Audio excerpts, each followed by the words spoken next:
Hey everybody, Sam Licardo here.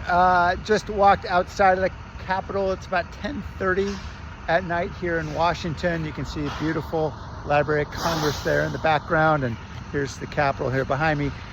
So I was just part of testimony at the Rules Committee on this HR 1, which President Trump calls a big, beautiful bill. I call it the big, bogus, bloated borrowing bill.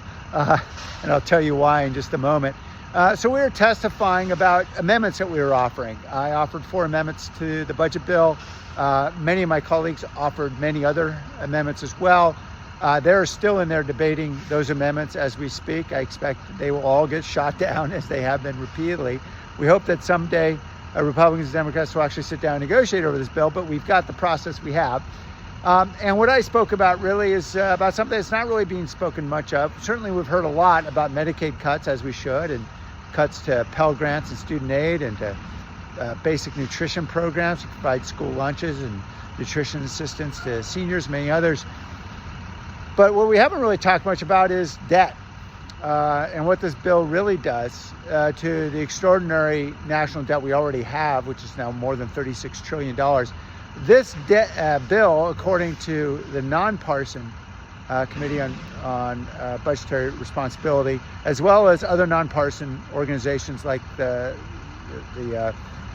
Congressional Budget Office and very conservative organizations like Tax Foundation and others, are all estimating a debt increase far in excess of what Republicans are willing to admit.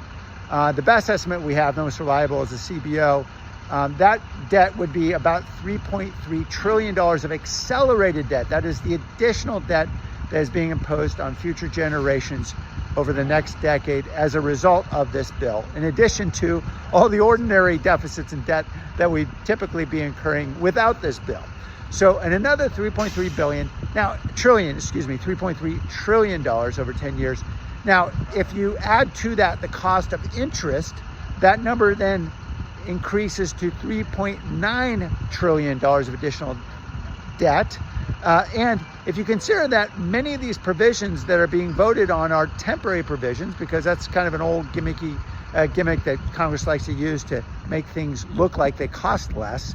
If you were to make those temporary tax provisions permanent, which they always do, because after all, nobody wants to take away somebody's tax cut or deduction, now the cost gets up to $5.3 trillion. That's the additional debt we're piling on our children and grandchildren. They should never forgive us for what we're doing to them. I'll come back to you when we're back to vote on this bill in just a day or two. Thanks.